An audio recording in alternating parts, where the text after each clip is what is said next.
అందరికీ నమస్కారం. అమ్మ మాట అమ్మాయి బాట ఛానల్కి స్వాగతం. మీ ఉపచేతన మనస్సు యొక్క శక్తి, the power of your subconscious mind. మధ్యలో స్కిప్ చేయకుండా చివరి వరకు వినండి, లైక్ చేసి షేర్ చేయండి, మరొకరికి ఉపయోగపడవచ్చు కదా. మొదలు పెట్టుకుందామా? అతడు లిఫ్టును దీవించాడు. నాకు తెలిసిన ఒక అతను ఒక పెద్ద సంస్థలో ఎగ్జిక్యూటివ్గా పనిచేసేవాడు. ఎన్నో ఏళ్లుగా అతను లిఫ్టు ఎక్కడానికి భయపడుతున్నాడు. లిఫ్టు ఎక్కకుండా ప్రతిరోజు ఉదయమే నడుచుకుంటూ అన్ని మెట్లు ఎక్కి 5వ అంతస్తులో ఉన్న తన ఆఫీస్కు వెళ్ళేవాడు. అతను ప్రతి పగలు కొన్నిసార్లు మరియు రాత్రి కొన్నిసార్లు ఆ లిఫ్టును దీవించేవాడు. చివరకు అతనికి లిఫ్టు భయం పోయింది.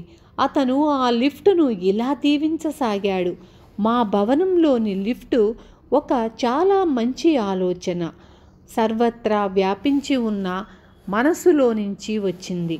మా ఉద్యోగులందరికీ ఇదొక వరం, అద్భుతంగా పనిచేస్తుంది. ఇది దేవుడు నిర్దేశించిన క్రమంలో ఇది పనిచేస్తూ ఉంటుంది. నేను లిఫ్టులో శాంతితోనూ సంతోషంగానూ వెళ్తూ ఉంటాను. ఇప్పుడు నేను మౌనంగా ఉంటాను, ఎందుకంటే ప్రేమ, అవగాహన, జీవన ప్రవాహాలు నా ఆలోచనల తరంగాలు ద్వారా ప్రవహిస్తున్నాయి. నా కల్పనా జగత్తులో నేను ఇప్పుడు లిఫ్ట్లో ఉన్నాను. లిఫ్టు దిగి నా ఆఫీసులోకి వెళ్తున్నాను. లిఫ్టు నిండా నా సహ ఉద్యోగులున్నారు. నేను వాళ్లతో మాట్లాడుతున్నాను. వాళ్ళంతా స్నేహపూర్వకంగా, సంతోషంగా, స్వతంత్రంగా ఉన్నారు. అదొక స్వేచ్ఛ, నమ్మకం, విశ్వాసంతో కూడిన అనుభవం. వాళ్లకు నా ధన్యవాదాలు తెలుపుకుంటున్నాను. అతను ఈ ప్రార్థనను 10 రోజుల పాటు చేశాడు. 11వ రోజున అతను లిఫ్ట్లోకి తన కంపెనీలోని ఇతర ఉద్యోగులతో పాటు ఎక్కాడు. తనకు తానే హాయిగా, స్వేచ్ఛగా అనుభూతి చెందాడు. సాధారణమైన భయం, అసాధారణమైన భయం. మనిషి 2 రకాల భయాలతో పుడతాడు. ఒకటి కిందకు పడిపోతానన్న భయం, అరుపులు హఠాత్తుగా వినిపిస్తే కలిగే భయం. ఆత్మరక్షణ కోసం ప్రకృతి ఇచ్చే, హెచ్చరించే వ్యవస్థలా అవి పనిచేస్తాయి. సాధారణ భయం మంచిదే. రోడ్డు మీద కారు మన వైపు శబ్దం చేస్తూ ఉండటం వింటాము, పక్కకు తప్పుకుంటాము, ప్రాణాలు కాపాడుకుంటాము. కారు కింద పడటం అన్న తాత్కాలిక భయాన్ని మన చర్య మూలాన తప్పించుకుంటాము. తదితర భయాలన్నీ అసాధారణమైనవి. ప్రత్యేకమైన అనుభవాలు వాటిని కలుగచేస్తాయి. మన తల్లిదండ్రులు, బంధువులు, ఉపాధ్యాయులు, తదితరులు వాటిని మనకి అందచేస్తూ మన తొలి సంవత్సరాలను ప్రభావితం చేశారు. అసాధారణమైన భయం. మనము మన ఊహాశక్తిని అదుపులో ఉంచుకోనప్పుడు భయం ఉత్పన్నమవుతుంది. నాకు తెలిసిన ఒక మహిళకు విమానంలో ప్రపంచం చుట్టి రావడానికి ఆహ్వానం వచ్చింది. ఆమె విమానాలు ప్రమాదాలకు గురైన వార్తలన్నింటినీ వార్తాపత్రికల నుంచి కత్తిరించి సేకరించటం ప్రారంభించింది. తను సముద్రంలో పడి మునిగిపోయినట్లు ఆమె ఊహించుకునేది.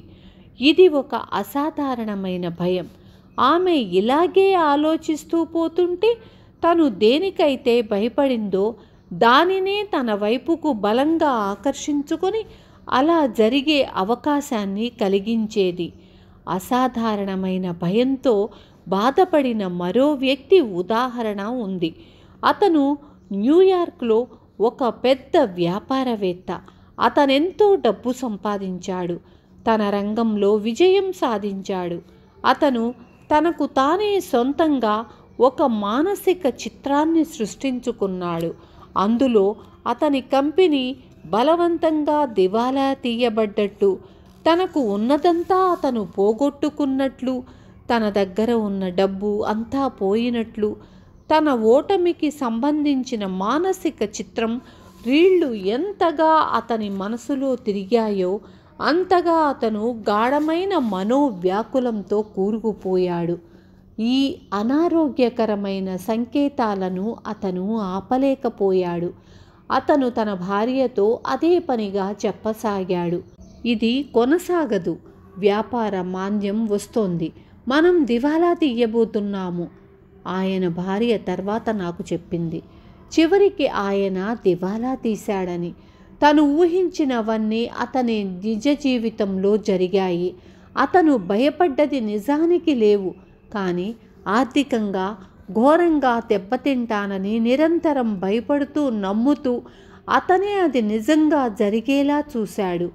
జాబ్ అన్నట్లు నేను భయపడిందంతా నా విషయంలో జరిగింది. ప్రపంచం నిండా అలాంటి జనం ఉన్నారు. తమ పిల్లలకేదో ఘోరమైన ఆపద రాబోతుందనో లేక మరేదైనా భయంకరమైన దుర్ఘటన పాలబడుతోందనో వారు భయం చెందుతూ ఉంటారు. ఏదైనా అరుదైన రోగం యొక్క మహమ్మారి గురించి వారు చదివినప్పుడు అదెక్కడ తమకు అంటుకుంటుందోనన్న భయంతో జీవిస్తూ ఉంటారు. కొందరైతే తాము ఆ మహమ్మారి పాల అప్పటికే పడ్డట్లు కల్పన చేస్తారు. ఇదంతా అసాధారణమైన భయం. అసాధారణమైన భయానికి జవాబు మానసికంగా విరుద్ధమైన దారిలో కదలండి. మీరు భయపడుతూ ఉండిపోతే అక్కడే నిలబడిపోతారు. అభివృద్ధిని సాధించలేరు. అంతేకాక మానసికంగా శారీరకంగా కృషించిపోతారు. మనలో భయం తలెత్తినప్పుడు మనం దేన్ని చూసి భయపడుతున్నామో దానికి విరుద్ధమైన దేన్నో కోరుకోవడమే దాని నియమం. తక్షణం మనము ఏది కావాలనుకుంటున్నామో దానిపై మన ధ్యాస ఉంచాలి. ఆ కోరికలో మునిగిపోవాలి. దాని ధ్యాసలోనే ఉండాలి. ఆత్మాశ్రయం ఎప్పుడూ బాహ్యమై మారుస్తుందని తెలుసుకోవాలి. ఈ వైఖరి మనకు ఆత్మవిశ్వాసాన్ని కలిగించి మన ఆత్మబలాన్ని పెంచుతుంది. మన సబ్కాన్షియస్ మైండ్ యొక్క అపారమైన శక్తి మన పక్షాన పనిచేస్తుంది. అది ఎప్పుడూ విఫలం కాదు. దాని వలన శాంతి, ఆత్మవిశ్వాసం మనకి లభిస్తాయి. మీ భయాలను పరీక్షించండి. ఒక పెద్ద వ్యాపార సంస్థ అమ్మకాల విభాగానికి అధ్యక్షుడు. తను సేల్స్మెన్గా పని ప్రారంభించిన కొత్తలో తను 5-6 సార్లు ఆ బ్లాక్ చుట్టూ తిరిగితే కానీ కస్టమర్లను కలుసుకోవడానికి ధైర్యం కలిగేది కాదని నాతో అన్నాడు. అతని పై అధికారి ఒకరోజు అతనితో, తలుపు వెనకాల ఏదో బూచాడు దాగి ఉన్నాడని భయపడకు. నిజానికి ఏ బూచాడు అక్కడ లేడు. అది తప్పుడు నమ్మకం అన్నాడు. సూపర్వైజర్ ఇంకా అతనితో తనకి భయం వేస్తున్నప్పుడల్లా తాను దానిని ధైర్యంగా ఎదుర్కొని నిలబడ్డానని, దాని మొహంకేసి కళ్ళల్లో కళ్ళు పెట్టి చూసేవాడని అన్నాడు. తాను అలా చేసినప్పుడు దాని ప్రాముఖ్యత పోతుందని, తన భయం మాయమైపోయేదని అతను అన్నాడు. విన్నారు కదా, మనకి నష్టం, కష్టం జరిగిందని బాధపడతాం, కానీ దాన్ని మనమే క్రియేట్ చేసుకుంటున్నాము. అది ఒక్కసారి అర్థం చేసుకోండి. మన భయమే, మనం ఊహించినయే మన కళ్ళ ముందు నిలబడుతున్నాయి. ఇది నమ్మకాలకు సంబంధించింది. నమ్మకపోతే మనం ఏమీ చేయలేము. వాళ్ళకి ఎంత చెప్పినా అర్థం కాదు. అర్థం చేసుకోవడానికి ప్రయత్నించేటప్పుడు ఎన్నైనా చెప్పొచ్చు, ఎంతసేపైనా వాళ్ళకి అర్థమయ్యే విధంగా చెప్పొచ్చు. అర్థం చేసుకోవడానికి ప్రయత్నించని వాళ్ళను మనం ఏమీ చేయలేము. అందుకని అర్థం చేసుకోవడానికి ప్రయత్నించండి. ఇది ఏ సబ్జెక్టు కాదు, వేరేదేది తాంత్రికం కాదు, మంత్రాలు కాదు. మన బాడీలో జరిగే సైన్స్ రియాక్షన్స్ మాత్రమే. ఇది అర్థం చేసుకుంటే భగవంతుని యొక్క లీల ప్లస్ సైన్స్ రెండు కలిపి మన జీవితాలను మనం మార్చుకునే శక్తిని, అవకాశాన్ని మనకిచ్చాయి. దాన్ని అందుకోవాలి. అందుకోవటానికి ప్రయత్నించండి కొత్త వాళ్ళు. ఉంటాను. రేపు మళ్ళీ మీ ముందుకు వస్తాను. Thank you.